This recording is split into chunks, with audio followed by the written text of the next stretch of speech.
The Great Gatsby by F. Scott Fitzgerald.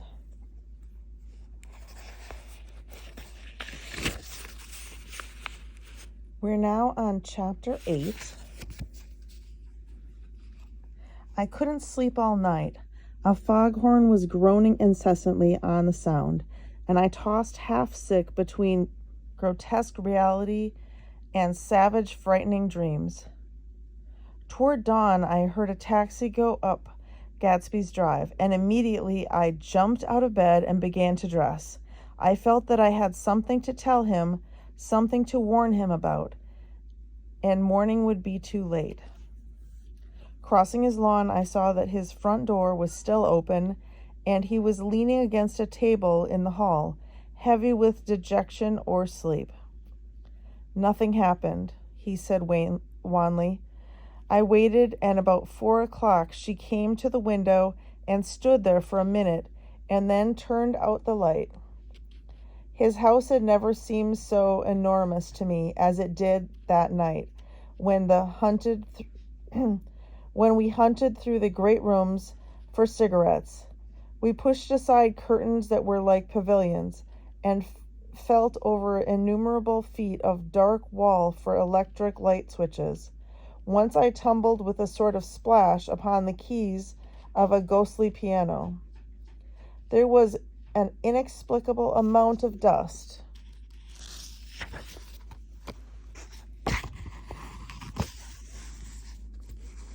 Everywhere, and the rooms were musty, as though they hadn't been aired for many days. I found the humidor on an unfamiliar table with 2 stale dry cigarettes inside. Throwing open the French windows of the drawing room, we sat smoking out into the darkness. "You ought to go away," I said. "It's pretty certain they'll trace your car." "Go away? Now, old sport?" "Go to Atlantic City for a week, or up to Montreal." He wouldn't consider it. He couldn't possibly leave Daisy until he knew what she was going to do.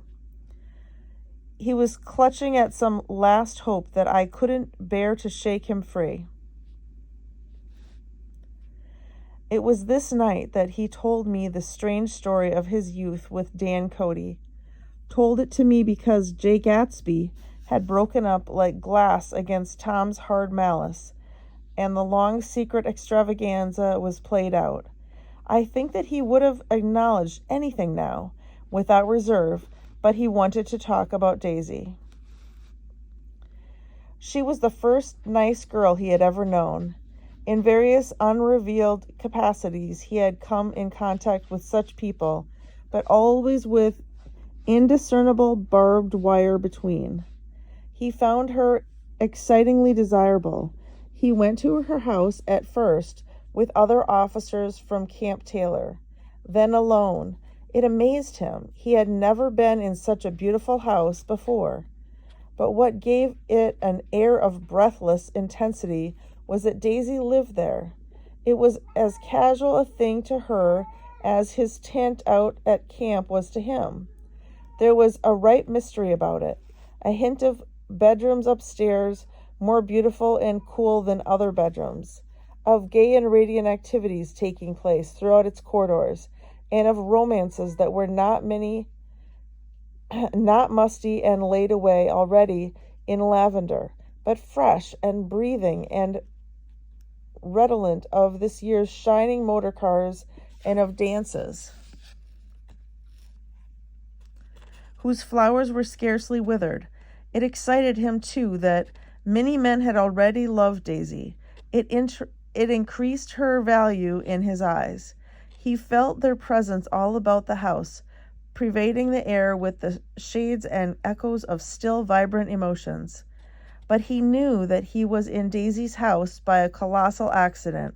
However glorious might be his future as J. Gatsby, he was at present a penniless young man without a past, and at any moment the invisible cloak of his uniform might slip from his shoulders.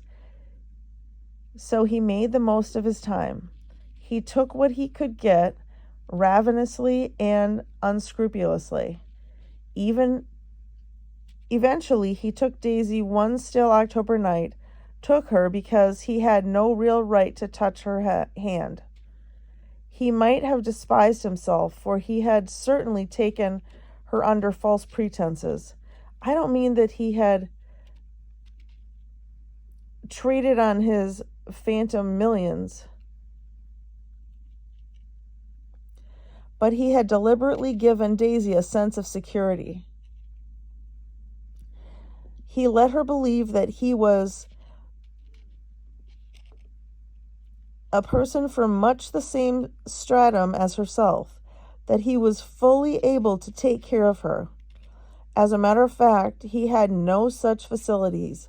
He had no comfortable family standing behind him, and he was liable to be at the whim of an impersonal government, to be blown anywhere about the world. But he didn't despise himself, and it didn't turn out as he had imagined. He had intended, probably, to take what he could and go. But now he found that he had committed himself to the following of a grail. He knew that Daisy was extraordinary, but he didn't realize just how extraordinary a nice girl could be. She vanished into her rich house, into her rich, full life, leaving Gatsby nothing. He felt married to her. That was all. When they met again 2 days later, it was Gatsby who was breathless, who was somehow betrayed. Her porch was bright with the bought luxury of starshine. The wicker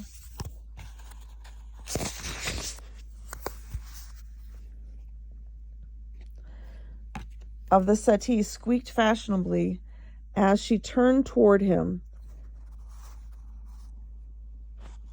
and he kissed her curious and lovely mouth.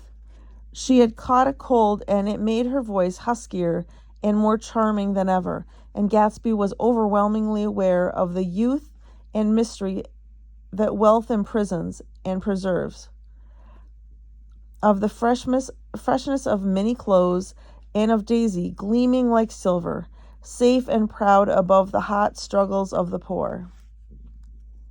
I can't describe to you how surprised I was to find out I loved her, old sport. I even hoped for a while that she'd throw me over, but she didn't, because she was in love with me too. She thought I knew a lot because I knew different things from her. Well, there I was, way off my ambitions, getting deeper in love every minute, and all of a sudden I didn't care. What was the use of doing great things if I couldn't have a better time telling her what I was going to do? On the last afternoon before he went abroad, he sat with Daisy in his arms for a long silent time. It was a cold fall day, with fire in the room and her cheeks flushed. Now and then she moved and he changed his arm a little, and once he kissed her dark shining hair. The afternoon had made them tranquil for a while, as if to give them a deep memory for the long parting the next day promised. They had never been closer to their month of love, nor communicated more profoundly one with another than when she brushed silent lips against his coat's shoulder, or when he touched the end of her fingers gently, as though she were asleep. He did extraordinarily well in the war. He was a captain before he went to the front, and following the Argonne battles, he got his majority and the command of the divisional machine guns. After the armistice, he tried frantically to go home, but some complication or misunderstanding sent him to Oxford instead. He was worried now. There was a quality of nervous despair in Daisy's letters. She didn't see why he couldn't come. She was feeling the pressure of the world outside, and she wanted to see him and feel his presence beside her and be reassured that she was doing the right thing after all. For Daisy was young, and her artificial world was redolent of orchids and pleasant, cheerful snobbery and orchestras, which set the rhythm of the year, summing up the sadness and suggestiveness of life in new tunes. All night the saxophones wailed the hopeless comment of the Beale Street Blues, while 100 pairs of golden and silver slippers shuffled the shining dust. At the gray tea hour, were always rooms that throbbed incessantly with this low, sweet fever, while fresh faces drifted here and there like rose petals blown by the sad horns around the floor. Through this twilight universe, Daisy began to move again with the season. Suddenly she was again keeping half a dozen dates a day with half a dozen men, and drowsing asleep at dawn with the beads and chiffon of an evening dress tangled among dying orchids on the floor beside her bed. And all the time something within her was crying for decision. She wanted her life shaped now, immediately, and the decision must be made by some force of love, of money, of unquestionable practicality. That was close at hand. That force took shape in the middle of spring with their arrival of Tom Buchanan. There was a wholesome bulkiness about his person and his position, and Daisy was flattered. Doubtless there was a certain struggle and a certain relief. The letter reached Gatsby while he was still at Oxford.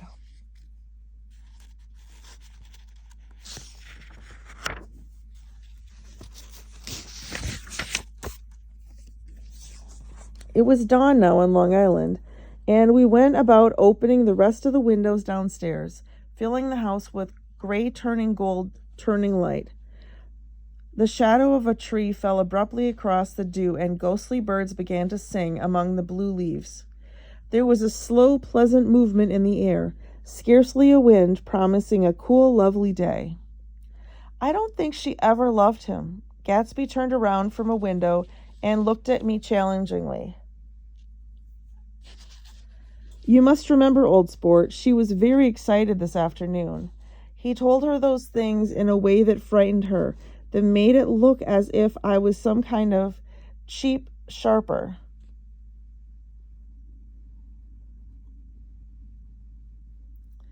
And the result was she hardly knew what she was saying. He sat down gloomily. Of course, she might have loved him just for a minute, but when they were first married, and loved me more even then. Do you see? Suddenly he came out with a curious remark. In any case, he said, it was just personal. What could you make of that, except to suspect some intensity in his conception of the affair that couldn't be measured? He came back from France when Tom and Daisy were still on their wedding trip, and made a miserable but irresistible journey to Louisville on the last of his army pay. He stayed there a week, walking the streets where the footsteps had clicked together through the November night, and revisiting the out-of-the-way places to which they had driven in her white car. Just as Daisy's house had always seemed to him more mysterious and gay than other houses, so his idea of the city itself, even though she was gone from it, was pervaded with a melancholy beauty. He left feeling that if he had searched harder, he might have found her, that he was leaving her behind. The day coach, he was penniless now, was hot. He went out to the open vestibule and sat down on a folding chair. And the station slid away, and the backs of unfamiliar buildings moved by. Then, out of the spring fields, where a yellow trolley traced them for a minute, with the people in it who might once have seen the pale magic of her face along the casual street. The track curved, and now it was going away with the sun, which, as it sank lower, seemed to spread itself in benediction over the vanishing city where she had drawn her breath. He stretched out his hand desperately, as if to snatch only a wisp of air, to save a fragment of the spot that she had made lovely for him. But it was all going by too fast now for his blurred eyes, and he knew that he had lost that part of it, the freshest and the best forever. It was 9 o'clock when we finished breakfast and went out on the porch. The night had made a sharp difference in the weather, and there was an autumn flavor in the air. The gardener, the last one of Gatsby's former servants, came to the foot of the steps. "I'm going to drain the pool today, Mr. Gatsby. Leaves will start falling pretty soon, and then there's always trouble with the pipes." "Don't do it today," Gatsby answered. He turned to me apologetically. "You know, old sport, I've never used that pool all summer." I looked at my watch and stood up. 12 minutes to my train. I didn't want to go to the city. It wasn't worth a decent stroke of work. But it was more than that. I didn't want to leave Gatsby. I missed that train and then another before I could get myself away.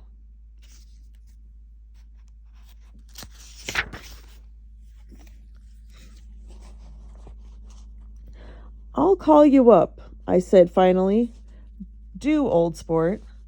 I'll call you about noon." We walked slowly down the steps. "I suppose Daisy'll call too." He looked at me anxiously, as if he hoped I'd corroborate this. "I suppose so." "Well, goodbye." We shook hands, and I started away. Just before I reached the hedge, I remembered something and turned around. "They're a rotten crowd," I shouted across the lawn. "You're worth the whole damn bunch put together." I've always been glad I said that. It was the only compliment I ever gave him, because I disapproved of him from beginning to end. First he nodded politely, and then his face broke into that radiant and understanding smile, as if we'd been in ecstatic cahoots on the fact all the time. His gorgeous pink rag of a suit made a bright spot of color against the white steps, and I thought of the night when I first came to his ancestral home 3 months before. The lawn and drive had been crowded with the faces of those who guessed at his corruption, and he had stood on those steps, concealing his incorruptible dream as he waved them goodbye. I thanked him for his hospitality. We were always thanking him for that, I and the others. "Goodbye," I called. "I enjoyed breakfast, Gatsby." Up in the city, I tried for a while to list the quotations on an interminable amount of stock. Then I fell asleep in my swivel chair.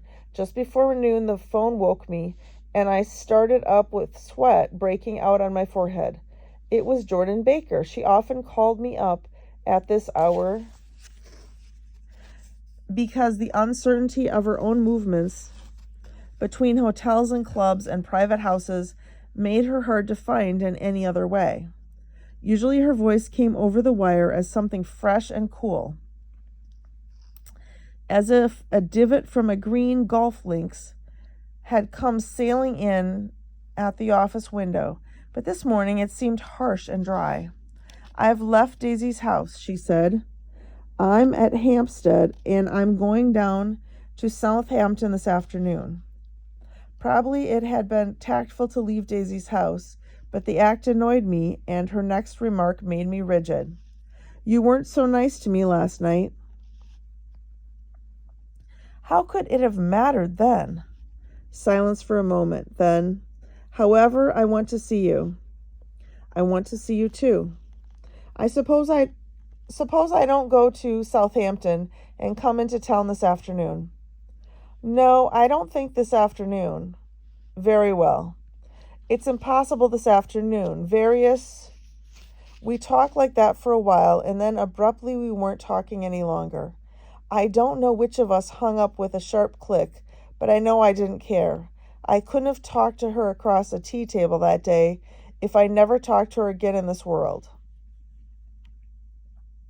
I called Gatsby's house a few minutes later, but the line was busy. I tried 4 times. Finally, an exasperated central told me the wire was being kept open for long distance from Detroit. Taking out my timetable, I drew a small circle around the 3:50 train. Then I leaned back in my chair and tried to think. It was just noon.